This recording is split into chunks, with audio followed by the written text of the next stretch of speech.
connecting to the internet. Internet. Networking software. World Wide Web thing on a computer today. Computer. Newsurfer Pro. Hello. Hello. Listeners of Newsurfer Pro. This is Newsurfer Pro, a whirlwind ride through the World Wide Web. However, I guess this is technically a Talksurfer. Yeah, unfortunately, the net is currently down everywhere. There's no new net news, unfortunately. We're in a no net November sort of situation, except it's not even November, so, it's just sort of no net now. There's no net now. There's no net now. I'm sorry to say. Yeah, so this is actually a Talksurfer show.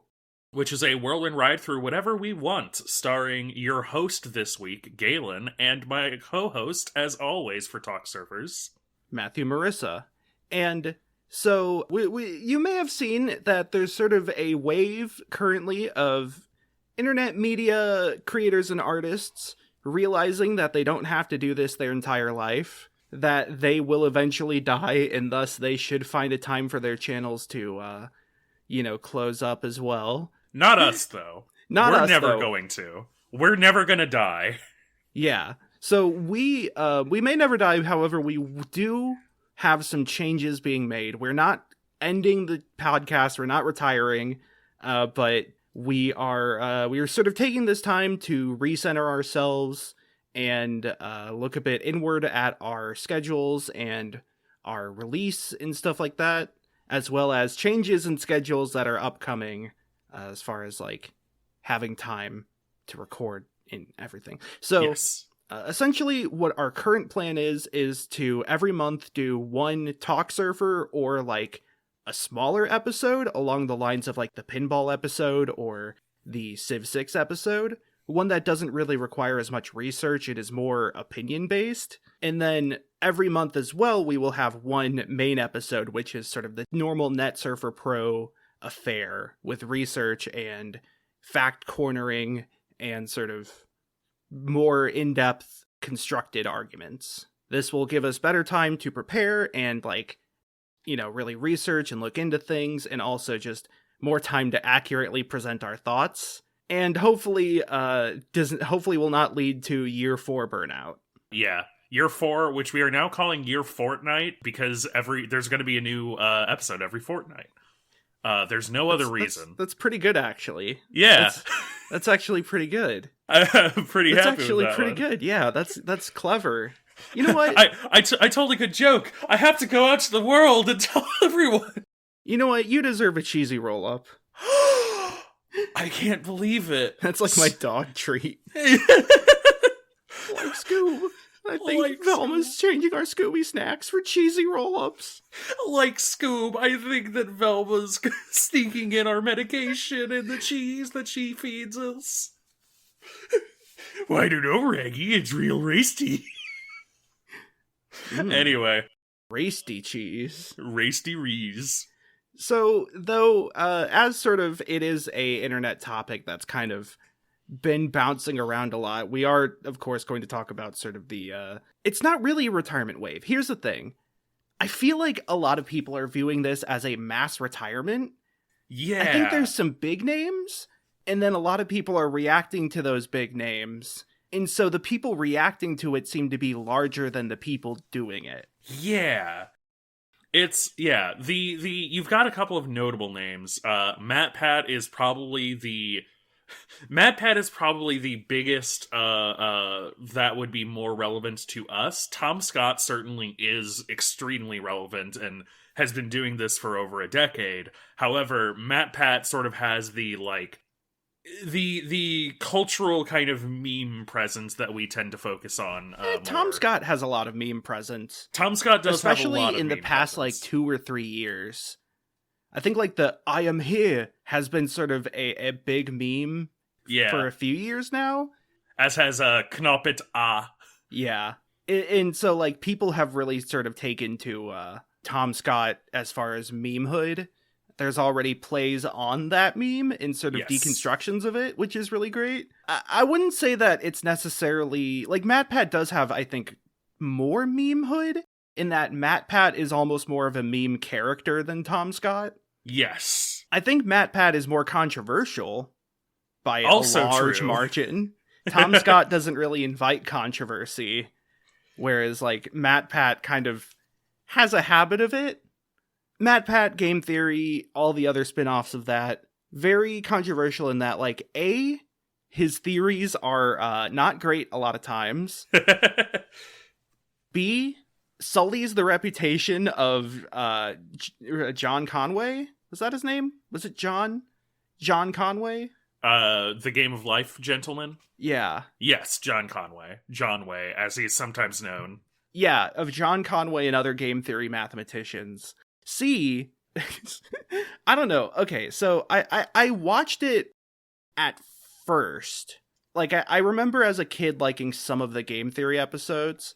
Like the Minecraft one where it's like, how heavy would diamond armor be? Yeah. Like, that's a good one. The Mega Man one where it's like Wily is of Dr. Light's the real villain because he violates the laws of robotics is at least like an interesting look into sort of the ramifications of AI and how that is reflected in the Mega Man series. But then like Mario is the real villain is a really dumb one. And that's not even to mention like the Pyro one, which is full of stereotypes that are really bad. Yeah, it's MatPat has a history of some controversy, and like some of it's worth litigating, some of it's just bad theories. And another one that's relevant to our podcast is that he was a big purveyor of the oh god, what was her name? Candace Newmaker? Yes, Candace Newmaker. Yeah, MatPat's Petscop video kind of like brought the focus of a lot of people solely to Candace Newmaker, which I think was not the intention of Tony Petscop, as we have sort of found later, and kind of ruined the discussion space for a year or two after it came out. Yeah. Yeah. I will, as somebody who watched Petscop post that, like after it had all come out, I am more forgiving of him on that now, mostly because like the Candace Newmaker stuff was there, and it wasn't intended to be the main focus in the way that he did, but like when you only have X amount of Petscop episodes, I understand focusing on it. However, the point you made of it kind of ruining discussion for the next year very much is the case. That was sort of MatPat making a video about something you care about kind of went from, you know, something really exciting to something that would make Mr. Incredible become uncanny. Yeah. It's like, oh no. Oh god, what bullshit is he gonna say? However, I will also say that as a person, I've heard nothing but good things. I've heard nothing but him being a cool dude. And like, while we can sit here and litigate, you know, over a decade or so of his work, and we probably should, like, as a person, I have heard nothing but good things, and I have also heard nothing but him being very supportive about, you know, certain issues, TM. This is more, like, MatPat retiring feels like a new era. I saw a tweet that was like, this is the Gen Z equivalent of, what was it, Blue's Clues? Like, this is the equivalent of Joe taking over for Blue's Clues, which, one, I heard somebody immediately reply with, Gen Z was the Gen Z equivalent of Blue's Clues. But, like, honestly, it kind of feels apt of, like, you know, the channel's gonna be there, all 4 channels are gonna be there, but they're, you know, they're gonna be fundamentally different because the big guy is gone. And, you know, I'm willing to bet we're going to look back on this and clearly see a different era of all the theory channels, but we're not going to suddenly miss the theory channels. They're all still here, and they're all still going to be quite popular. Yeah, I think for me, though, like, so Tom Scott makes great, very educational videos, often on very niche topics that are explained well and quick. Yep. He went to the, I just wanted to shout out that he went to the, like, Kansas City landfill that has a bunch of the nuclear, or no, it's not the Kansas City landfill. It's the landfill, like, near St. Louis that has a bunch of nuclear waste. And he specifically talked about, like, you know, I was originally going to end this with, and then it all got cleaned up. Except that I ended up talking to locals, and it turns out, not all of it did. And it also turns out that certain areas in St. Louis have higher predispositions towards cancer, and I think it's really interesting. Like fluorescent. Wah, wah. Yeah, like completely based. Tom Scott, I will never sully the reputation of. I had no idea he made a video on the Westlake landfill.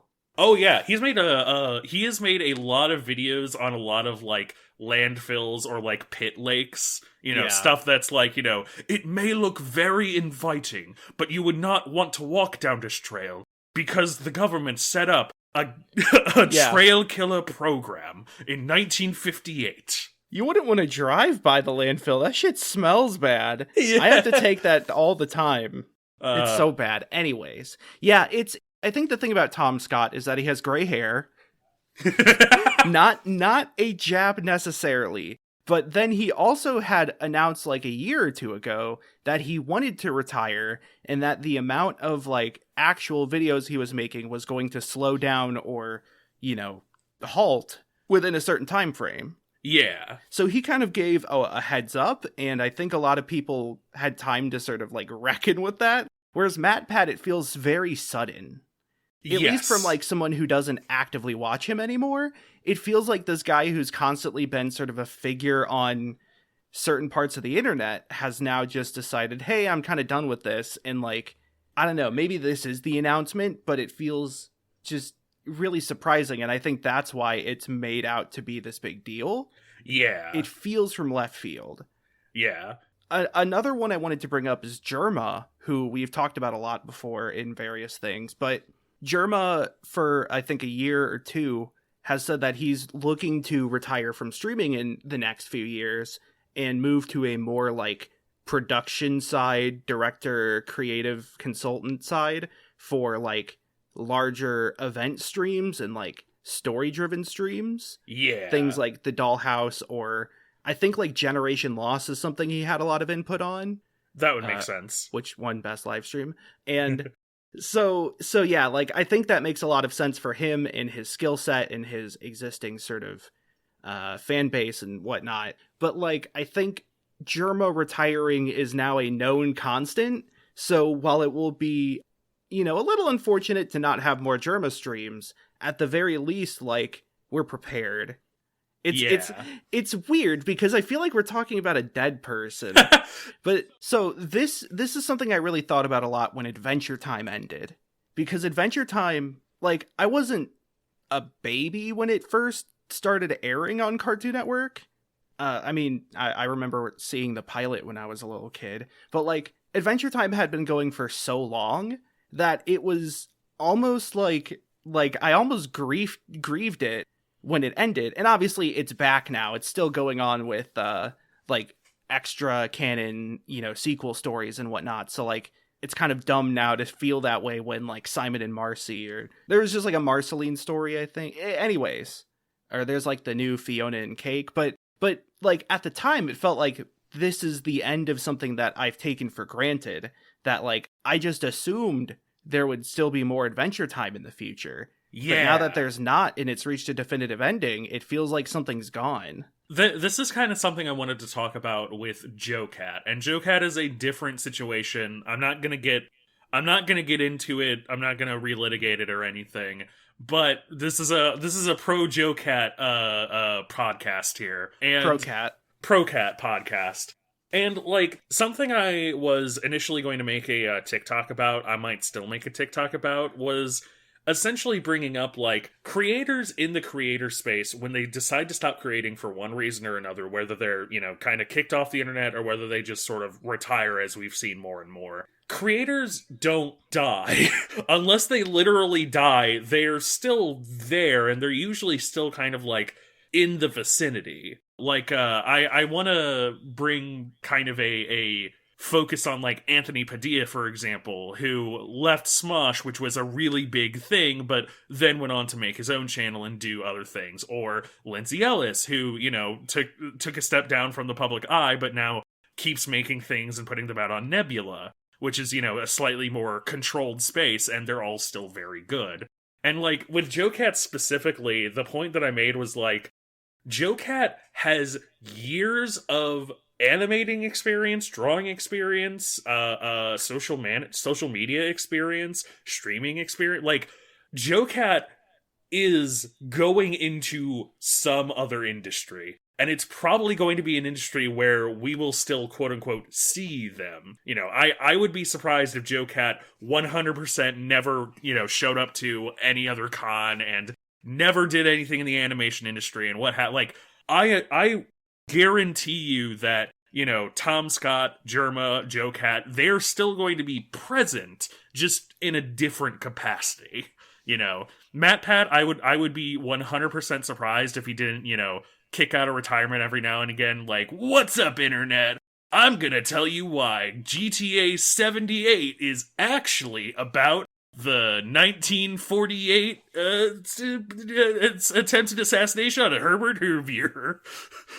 Herbert Hoover, the secret 56th and a half president. Like, that's you know, that's probably what's going to happen. They're going to take a break for a good couple of years, and then they're gonna, you know, kind of come back, do something every now and again, and then go back down. This is usually how creators go, and ultimately we just kind of have to respect that we get free content out of creators. We kind of can't strictly be upset when they decide to retire.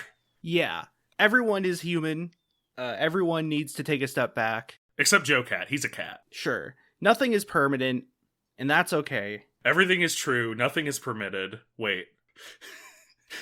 It's interesting because, like, I think the nature of capital C content is to have it be continuous. Yes. And that's just sort of due to the way that systems have been sculpted. Like, to get money, you have to keep making videos because you keep making videos so that, you know, you'll be promoted through, like, the algorithm, or because people rely on a regular stream and they'll forget about you or get bored if you stop for too long. Yep.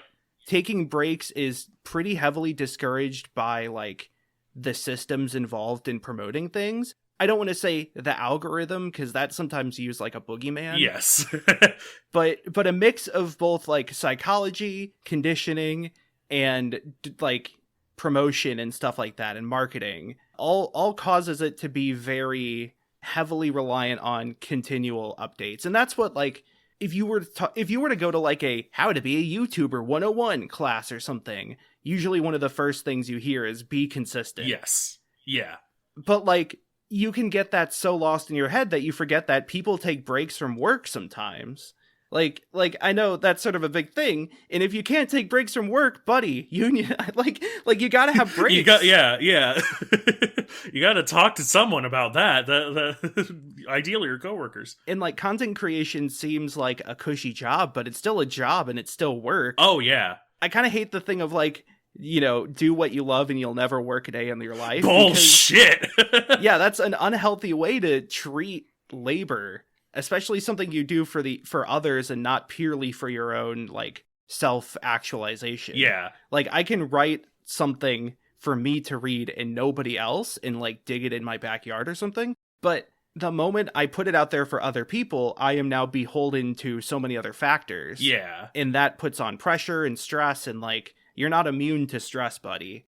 Jack Saint has recently kind of come back, I'm going to heavy air quotes, after a pretty long hiatus. And a lot of the things that he focuses on kind of are how the process of making online content is itself extremely taxing. A lot of times because of these systems, because of, like, the you know, the social obligation, the, like, psychological aspect of, if I don't have a video out about fucking Willy Wonka, you know, or the new Prince of Persia or whatever the hell, like, then, you know, I'm wasting time. I should be putting out content. And also just sort of the, you know, the toll it puts on you mentally to have to, like, record, film, and, you know, put out a consistent video, like, twice every month or once every month. It's a lot. And so it really does make a lot of sense that, you know, after over a decade for so many of these creators, they're just like, you know, I have, like, a family and a kid, and I have a life outside of content creation. I'd like to spend time with that. Yeah. So part of why we are sort of changing our system here is that, at least for me, I can't speak for Galen because we're different people, but at least for me, from like my experience, I have been sort of downplaying the amount of work it actually takes for me to put out an episode of Newsurfer Pro. Like, I'm currently focusing on both my words and the waveforms of my speech as I turn my volume knob. You know, I don't want to have the gain too high, but I don't want to have it too low. And that is just one part of the job. And so, like, making these sorts of episodes every week alongside having to, like, prepare and research and stuff has been way more taxing than I really gave it credit for. Yeah. And only after, like, taking a break for a bit did I realize I should probably, like, find a better way to manage my time. Yeah. I haven't had, like, time to pursue other interests as much, or other projects, or, like, develop skills. And so I think, like, it's easy to get into this feeling of like, oh, I'm just talking into a microphone, so surely it's not that hard, right? But then I think about it, and I'm like, I'm kind of overworking myself in some regards. Yeah. It's, you know, like, editing a podcast is one of the, I'm going to say, less intensive, you know, aspects of, like, content creation or, you know, creating something creatively. And it is still... Way to downplay me. It's less intensive than, like, an entire video, but it's still multiple hours of content, usually, that you have to scrabble through or just listen all the way through and actively edit down, you know, parts. It's like, there's an amount of, you know, directorial control. There's the simple aspect of having to sit in front of hours of audio and usually re-listen a couple of times. Like, you know... This is all difficult, and we often kind of forget about that when we're on the other side, when we're just watching the videos, that, like, this takes a lot of work and a lot of time and a lot of effort. Well, I don't mean even just from the audience, but me myself. Yeah. I underestimated the amount of effort I was currently doing. It's not that, like, I went into this expecting low effort, because I kind of did, but I also, like... You know, this podcast we've been doing for 3.5 or so years, 3 to 4, I don't really know. We started at a weird time anyways. And then even before that, I had already been doing, like, Board Game Bros for 3 or 4 years. Again, I don't remember. And that whole time, I hadn't really thought about or reflected upon the amount of work I was doing. Yeah. So the moral of the story is, you know, go to therapy, talk to a therapist, and maybe you'll come to some conclusions. Yeah. Men will literally do a 2-hour-long podcast instead of going to therapy. Well, good thing I'm only sort of a man, True. And so I only sort of did a 2-hour-long podcast, and then I went to therapy. You know how it is. Yeah. That just peaked the microphone. That's going to be fun to edit. Yeah, exactly. Asshole. Downplaying low effort of the media. Anyways, so I was going to mention, so Billiam of the channel Billiam. Yes. You know Billiam. To go from YouTubers who are retiring to YouTubers who are active. Yeah, so Billiam just like a week ago released the 5th installment of his Lost analysis. I believe it's the 3rd. I don't know. However, he talks about Lost Season 5, as well as the, like, extracurricular, extra textual content, like the ARG spin-off novels, the video game, you know, all the extra, like, Lost spin-offs and stuff. And as always, it's a great, like, critical dive. It's a good recap. He goes over a ton of themes and references. It goes over a lot of the historical figures that are referenced by, like, character names and locations, and what those mean for, like, the themes and the symbolism of Lost. Very great work. But I kind of wanted to bring this up because a big point that he hammers home in the first Lost video, I wanted to bring it up because it's an early frontrunner for Best Longest, but a point he makes in his first Lost video is that he didn't really know how the video would be received, in that the project was, like, more or less a self-indulgent project. And luckily it was received well, and that sort of gave him confidence. But you can tell through a lot of the, like, skits between segments that this plays, like, a major part. And even then, the skits in that first video relate a lot to him overworking himself. Yeah. And like realizing that he needed to better pace his content and output in order to make something he was happy with while still being happy. And so like watching that newest one and then going back to see that first part, I was really sort of empathizing with it, and also just thought it was a really good thing to bring up here. Yeah. I would like to bring up briefly the Ballad of John and Yoko. Yeah. I mentioned it before, and the reason that I want to bring it up is that, one, it is relevant, but two, it is... Gosh, I'm genuinely sad that it like came out right after the Newsurfies, because it would have been on Best Longest as a contender. Or Best Edited. Best Longest or Best Edited. It is so good. If you have a Nebula account or can bum a Nebula account off of a friend, watch it. Super duper recommend. But it's, it is kind of relevant in that it is, a more deadly version of the Perils of Fame. It's the Perils of Fame when, it's literally lethal.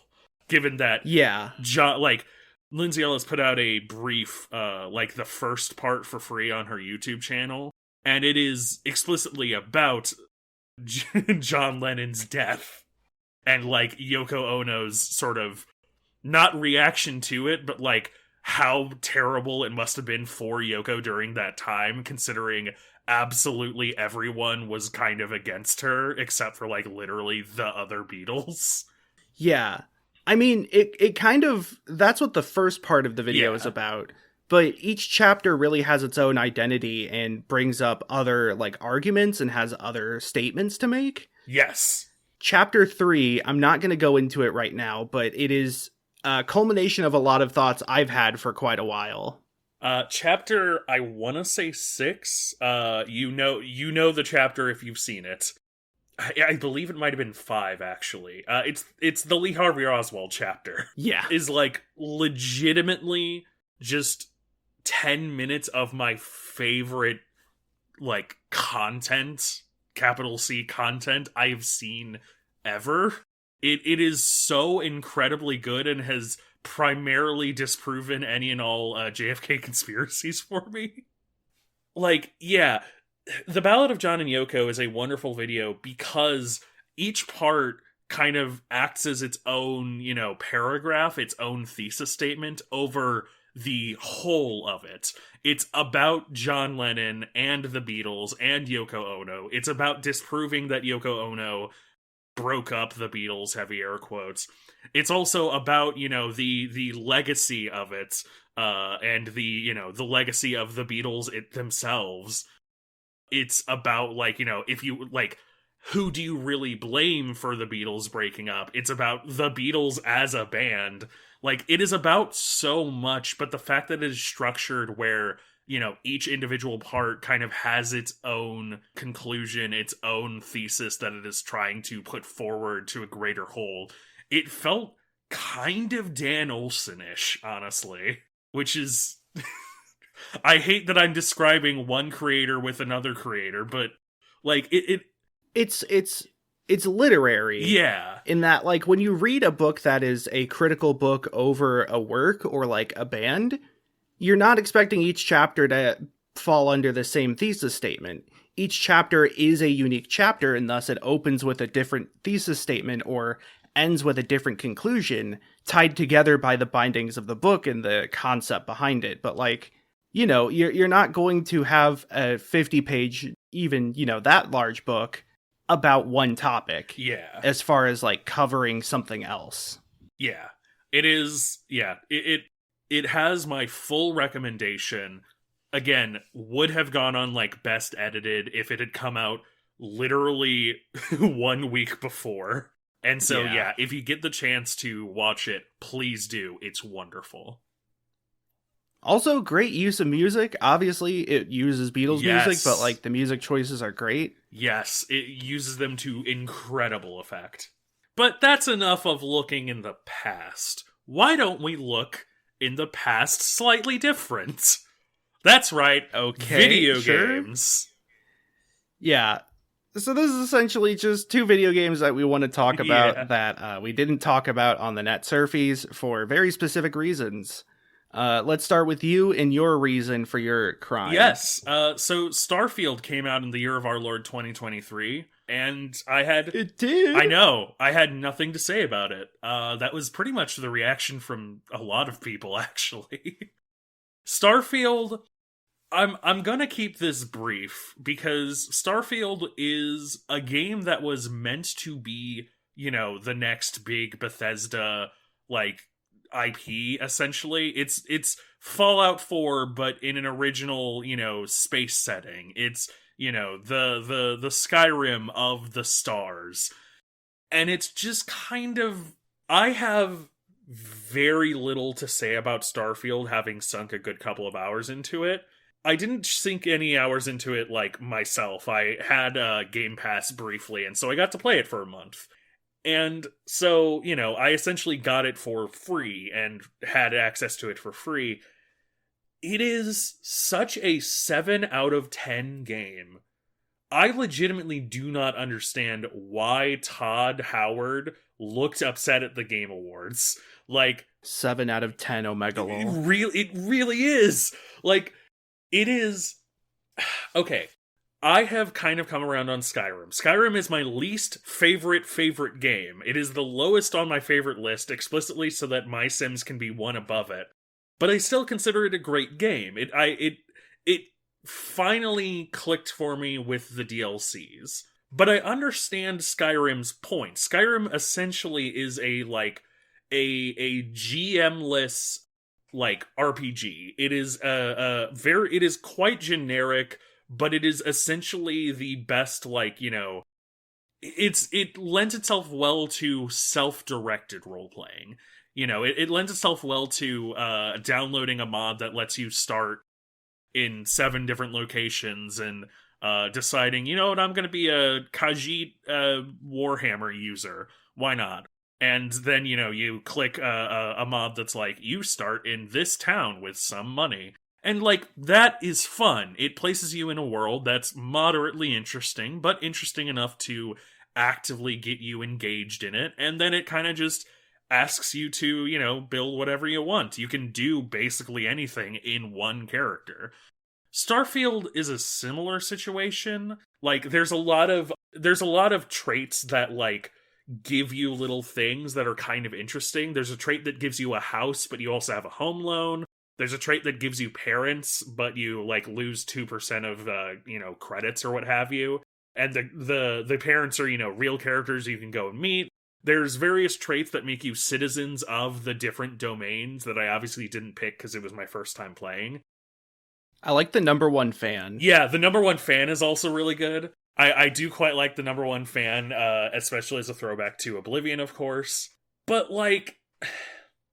the problem is that it has all of these functions. It has this functionality. I could have found a random planet, built a random house, and decided to just live there for the entire time. But why would I? Why would I is the question I asked myself constantly in Skyrim. And at a certain point, it didn't have an answer, but there were certain answers it did finally have. I could become the archmage of the college, but why would I?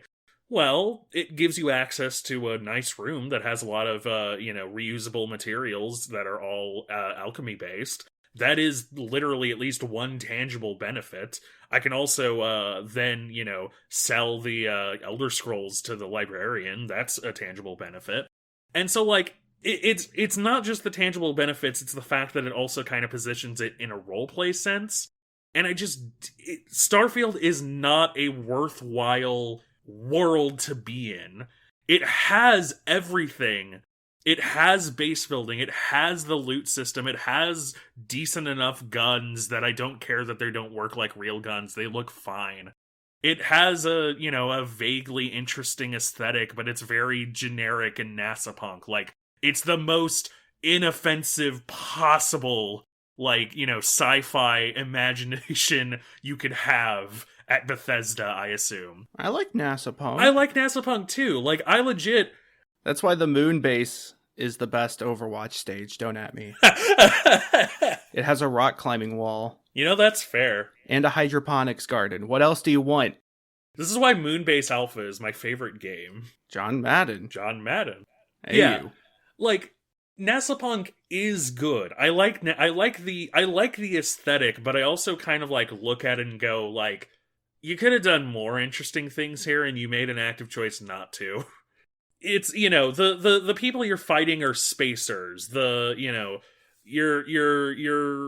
going around and getting into dogfights every now and again, but it's really just like a random thing that occasionally stops you from your objective. It's not like a whole thing. There's a million quests in the world, but, you know, unless you find the Radiant quests of Oblivion particularly interesting, none of them are like really gonna grip you and tell a amazingly deep story. Like, the main quest is about, like, oh, you find, you know, an artifact that hints that there might be intelligent life out there. And it's like, you know, okay, sure, in a human-only setting, I'm sure that is exciting. And I understand the excitement here, but I am not personally excited to, like, go find a bunch of biscuits and maybe get, like, a high from an alien. Like, it throws everything at the wall, and so little of it actually stuck for me that I legitimately was just like, how did they make this game and expect this to be the next big thing? It is exceedingly generic. So here's I think there's a few things to keep in mind here.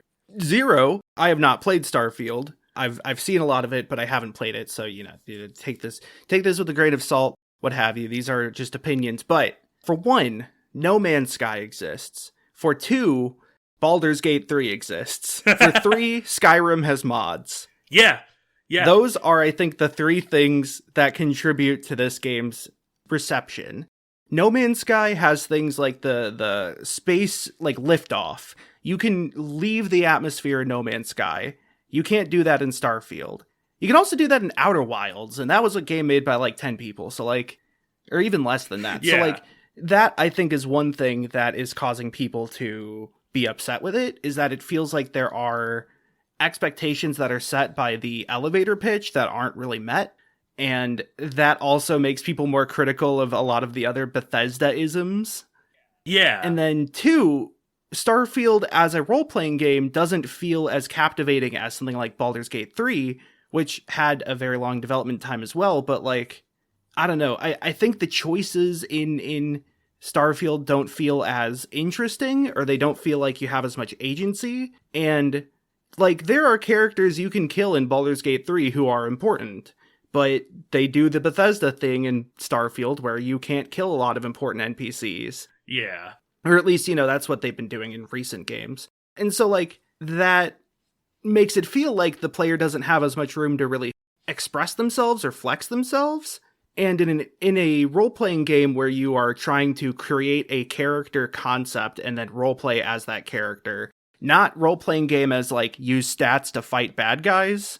I mean, like, role-playing as, like, actual improv roleplay, character work. Yeah. In those types of games, it really matters the limits to how you express yourself, especially when there is a story involved, because that sets the boundaries for what the player is allowed to do and what kind of characters they're allowed to make, and that then sets the boundaries for, like, you know, what the player's options are. It is like implicit option or explicit options in terms of, like, dialogue or quest progression lead to implicit inherited options for character creation. Yeah. Like, if I want to make a bandit or just a real scumbag of a guy, how does that impact my playthrough compared to the righteous paladin? Yeah. There's a part in Skyrim that I always remember where you walk into Windhelm, the racist place, and there's, you know, some Nords who are like, dark elf, blah, blah, blah. And then the dark elf turns to you and is like, man, those guys, are you racist like them? And your options are, yes, I'm racist, and no, I'm not racist. And I make fun of it because, you know, it's a very funny way to portray this, but literally at least that gives you the option to be a dick.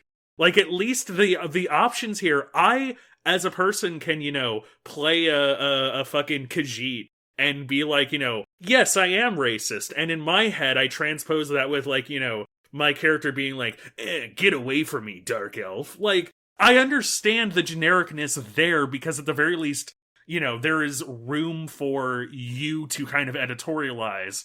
There is very little room for you to editorialize, especially when you just don't really have a lot of engaging choices and don't really have a really engaging world to engage in those choices with. Yeah.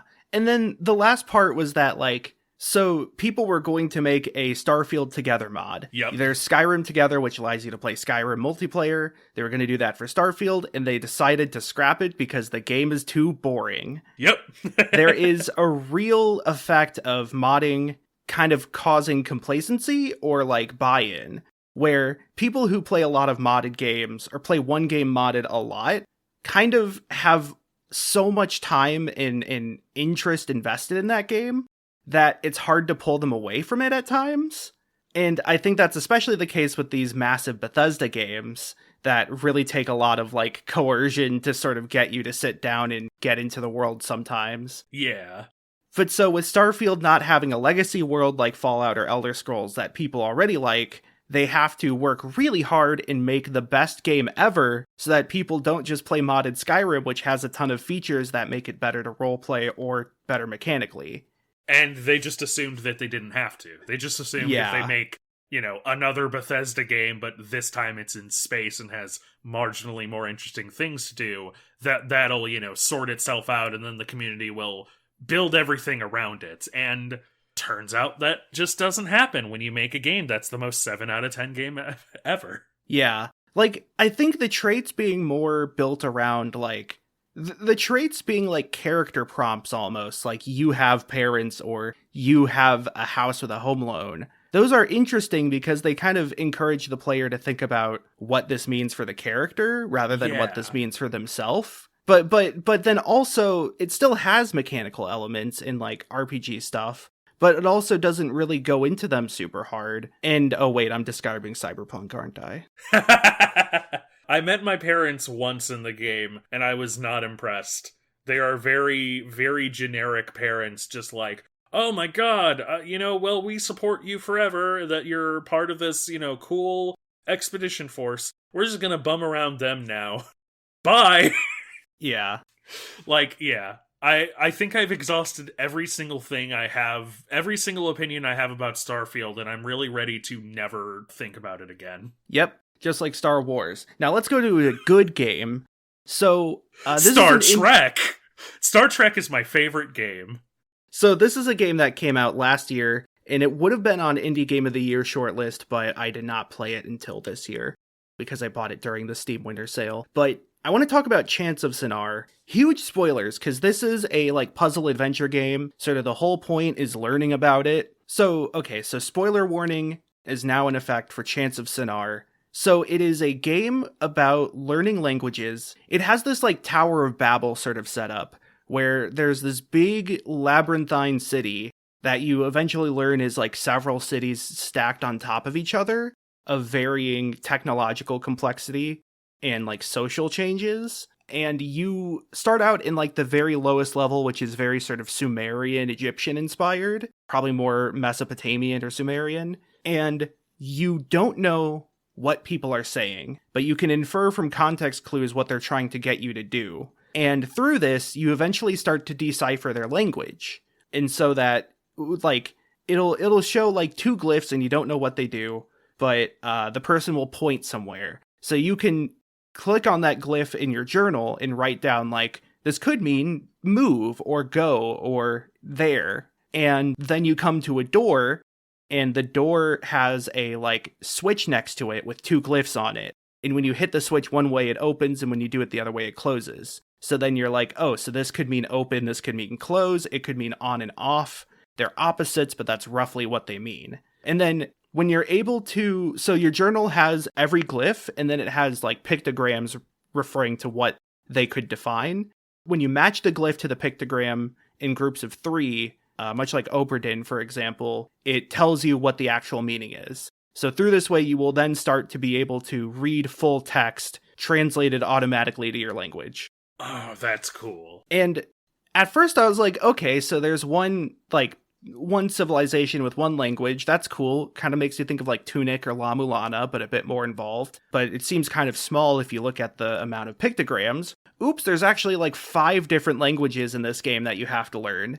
Each one slightly more complex than the other. Oh, that's cool. Yeah, so there's like the devotees, and then above them, in terms of both like power and hierarchy and actual like location in the tower, are the warriors. And the warriors have like different glyphs that are similar in definition, and some of these involve taking the glyphs from one language and matching them directly to a glyph in another instead of matching it to a picture. Oh!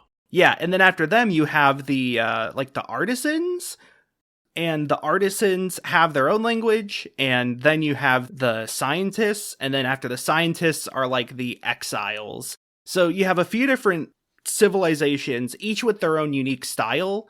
So the devotees have a very like carved, almost Sanskrit interpretation. The warriors kind of remind me of Greek or Cyrillic in some ways, but not really.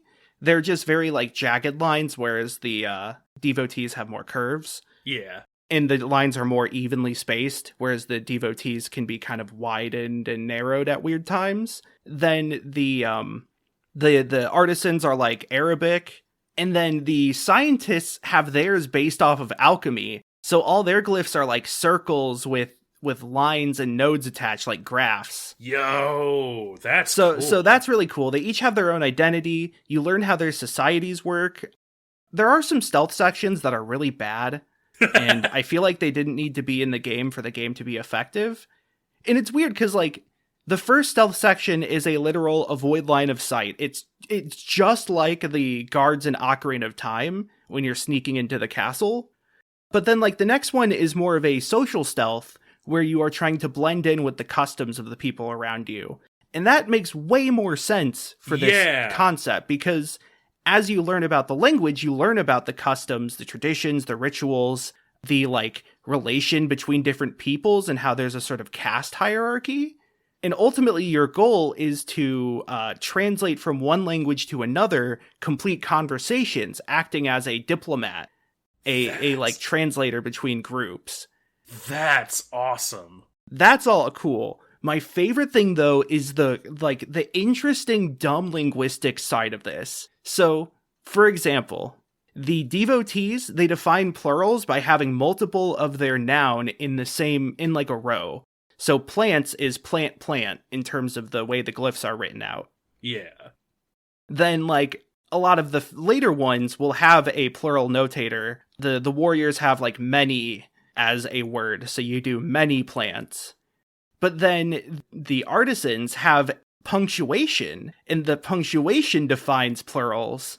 And so like it manifests not just in terms of different words and different ways to spell, but in different syntax as well. Yeah, it's not just like translating Germanic languages, it is translating, entire language styles, essentially. Yeah, but then there's other unspoken rules that are not actually relevant to translating that, like, you can complete the game without ever really paying attention to. For example, there is plant and garden.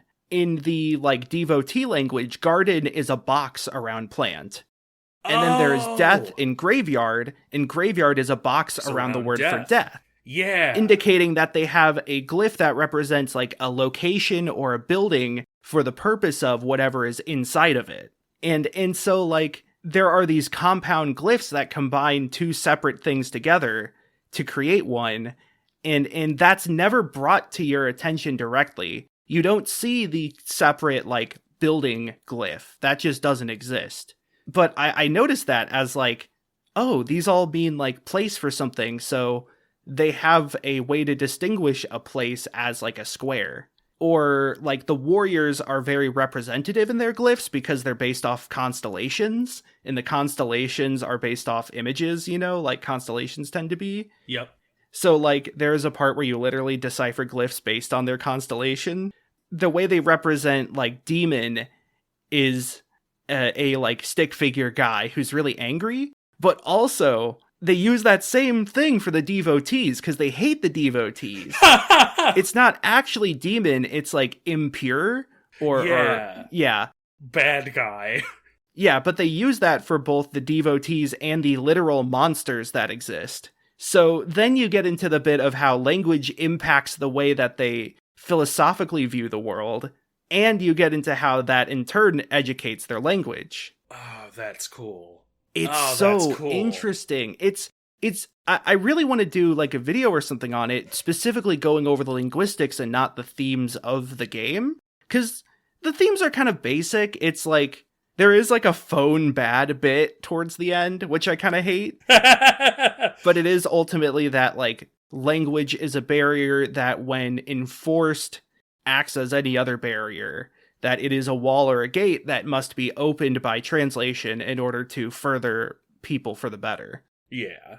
And I think that's like a cool message, but it is also very blatant. The Tower of Babel theme in sort of symbol is very clear early on. It makes sense. Like, it makes sense ultimately, especially if, you know, with a game that is about translation. Like, I suppose that, you know, thematically, it kind of gets the point across with the gameplay, is more the point, you know? Of, like, the linguistics being the focus kind of informs the theme in a way that you sort of get inherently. It's not bad for a theme to be on its sleeve. Like, one of my favorite games is Jimmy and the Pulsating Mass, which is incredibly upfront about what it's about, such that, like, by the ending, which in any other game would be a, like, secret twist reveal a la Fight Club, it's like, oh, yeah, sure, yeah, I see, I understand. But then, like, being able to reconcile that very early on then allows you to focus on other things, which is helpful, I think. I just wish there weren't so many stealth sections. There's one in particular that I had to spend way too long on, because the sight lines were very unclear, and there was, like, timing involved. And, like, this isn't even the only game I've played like this. I think the last Campfire had some bullshit like this. Like, just make an adventure game. You don't need stealth sections. Just make the have some confidence. Yeah. If you're going to make this cool puzzle game about, like, learning things, and you're not going to fully develop the systems a la La Mulana, which is, like, equally riddle puzzles and Metroidvania, then just, like, stick to the puzzles if that's what you want to do. Or, you know, make it better for the player to do the stealth sections. It's like in Talos Principle when you get shot to death. Like, why am I getting shot to death? I'm reminded constantly of the LA Noire sections where you have to shoot, because it's a you know, Rockstar game, and we have the gunplay, so we might as well do it. And so it's, you know, this really downbeat detective game about picking up coffee cups and going like, oh, there's lipstick marks on it. And then suddenly, you know, somebody bursts through a door or whatever, and you just mow down 50 people, and it's like, I feel like they should have just had more confidence here and been like, no, you don't get into shootouts, or at least it doesn't happen every mission. Yeah. But it's a good game. I recommend checking it out. Honestly, I'm more interested in it now than you've described it. There is one thing that I haven't gone back to that I want to, which is that in the scientist section, there is a paper for, like, a formula that is untranslatable, as in it doesn't auto-translate. Oh! For most text, you can hover over the text, and if you've completed the glyphs, it'll show you just the plain text translation, but not this one picture. However, this paper is a bespoke scene. Like, when you click on it, it shows you the paper up close. Yeah! And no other information in that scene is relevant. So I'm over here like, is this a Fez thing? Is this a quick brown fox jumping over a lazy dog here? Well, I mean, the game is the quick brown fox. But I'm making specific reference to the Fez thing. Yeah, is this the Squeakrit ARG that we're supposed to find? I don't know. I want to go back to it, though, because it does use glyphs that you should be able to recognize. You know what I want to go back to, though? I want to go back to... The future? Yeah, I want to go back to the future, which is to say now, because the future is now, because we are going to look 2024 word. That's right. Nice. Thanks. +2. Aw, I got 2 now. I can spend them however I wish. And one of them that I'm going to spend on, the one that I'm going to talk about more briefly, is Broken Reality 2000. I actually didn't know this was coming out until we were planning this episode, and Galen said he wanted to talk about Broken Reality 2000. Yeah, I think it gave me... I think I got back on a very brief Broken Reality kick. I just kind of, wanted to watch a bunch of videos that were like, hey, explain this to me, and I'll see if I agree with you or not. But yeah, Broken Reality 2000, it's a thing. It's coming out. I don't have a specific date, because I don't know that they have a specific date just yet. I believe it's early 2024. But yeah, it's much like Hypnospace Outlaw, the sequel, which I can't remember the name of. Dream Settlers? Yeah. It seems like Broken Reality 2000 is essentially doing something very similar, where instead of the very 90s aspect, it's a little more like 2000s. I mean, GeoCities was in the original, I suppose, but like it seems to be a little more 2000 centric, a little more like, spinning 3D objects in a strange water world, very vaporwave still, very inspired by the internet. I don't know that we know anything about like the plot and stuff, but I'm really interested to see it, especially considering Broken Reality kind of had an ending, so I don't know what's happening here. Yeah, Broken Reality had a very finite ending. Yeah, it had an ending where you turn things off and everybody dances. And then you go into like a non-Euclidean universe. Yeah. And your sister is there. So, yeah, that part confused me. I am very interested, though. I mean, we did episodes on both Hypnospace and Broken Reality. I love vaporwave stuff, and I think video games are kind of the perfect realm for it, because it allows you to explore these like retro 3D worlds. Yep. And so much of vaporwave as an identity is based on 3D renders that like it makes sense, Yeah. And I like Broken Reality, so I'm excited for it. I like that the Steam page description says 50% less problematic memes, because that's like maybe the one thing that makes it hard to recommend. Yeah. Is it's a little too 4chan at times. Yeah. Broken Reality, I personally defend it. I will still say that, it has some 4chan sensibilities that are like, yeah, if you want to make an analysis here, I would absolutely say, yeah, this hasn't aged well and probably could do without. Yeah, like, I mean, go back to our episode to listen to that about it if you're more interested. Not going to go too depth into it. I'm just excited for the new one. Now, here's what I want to know. Will it be a good speed game? Because the first game is a great speed game. I've did some runs. I don't think I ever submitted one, because there was like one trick that I had trouble getting. It was you can launch yourself with the soda cans in the like Night City area, the 4th level. Yeah, the GeoCities. Yeah, I think that's what it was called. But like one of my favorite things is that the bookmark ability, which allows you to like save a checkpoint and then reload it. When it creates the bookmark slightly above the ground, so when you reload it, you're in the air slightly. So you could actually fly by mashing create bookmark and then reload bookmark. However, you have to open and close your menu in between it. So it's like click, tab, tab, click, tab, tab, click, tab, tab, click over and over again. Yeah. But it allows you to do things like clip through ceilings, and then you can get launched through ceilings. And it does that to leave the first level, Domo Paradiso, without getting any items other than the bookmark, because then you get all of them when you leave, because you're expected to have them all. So like, I hope it has room for weird sequence breaks like that. Yeah, I hope that they've kept it. I imagine they would. I imagine that not knowing the dev personally, I imagine that they understand that adds just sort of more fun and replayability. Mm-hmm. Add a few more syllables in there. Yeah, I'm excited for it. I hope that there's not a ship engine section, because the ship engine section was the worst section gameplay-wise. The ship engine section was the worst. You skipped that in the speed run. Yeah, as you should.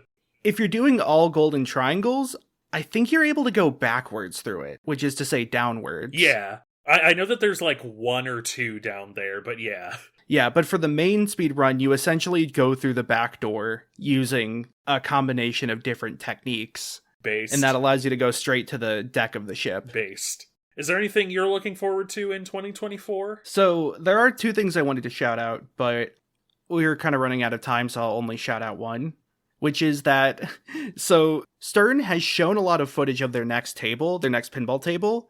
It's Jaws, and it looks pretty good. It's a new Keith Elwin table, and Keith Elwin is like one of the best designers right now. He made Jurassic Park for Stern. He was the designer for Godzilla. So like those are 2 top 10 tables, arguably. Especially Godzilla. Godzilla, I was about to say, Godzilla you've talked about multiple times. It's goated. I can say that much. For more information, check out my stream VODs where I recently did a pinball tier list. But so that already is a good start. It looks really good. The graphic design's great. It has a lot of light blues and some like orange browns to contrast, so it looks pretty colorful and eye-catching. I don't know. I'll play anything Keith Elwin puts out, and I'm pretty much guaranteed to find it because Stern is the moneymakers. They're like the standard of quality. They're pretty much guaranteed to be in most arcades, if not every arcade. Yeah. So I'll definitely be able to play it when it comes out. And you know what else you'll be able to do when it comes out? Listen to Newsurfer Pro. Yeah. You can follow us on any podcasting platform you like. Give us a like, give us a rating, give us a review. Let us know how we're doing. Let us know what topics you want to see us cover, or just what you think we might like. You can also follow us at Twitter or Blue Sky at Newsurfer Pro, where we release teasers for upcoming updates, or upcoming episodes, rather, as well as just, post about things that are coming up and post new episodes. And you can contact us there as well, of course. You can follow me on Twitter at Twackaroo or on Blue Sky at Twack, where I post mainly pinball high scores and other things I think of and things I'm working on. You can follow my stream on twitch.tv/Twack, and you can follow my VODs at Twack's VODs and Ends on YouTube if you want to see old streams. Yeah. Yeah. As for myself, you can find me on TikTok, you can find me on Twitter, and you can find me on Blue Sky, all of which at Galen Wilson. That's at GALENWILS0N. I post my hot takes and occasionally videos of my cat. You can find me on YouTube at The Only Galen on YouTube, and you can find me at Twitch, at twitch.tv/MachineGunVampire, where at the very least I know we're probably, like you said, we're probably going to be streaming Pal World co-op. Yep. But until that point, thank you very much for listening to this episode of Talksurfer Show. Time for us to retire. Like for the night, not permanently. Yes. Just like very briefly, you know what I mean. Yeah. Anyways, gotta go. Gotta blast!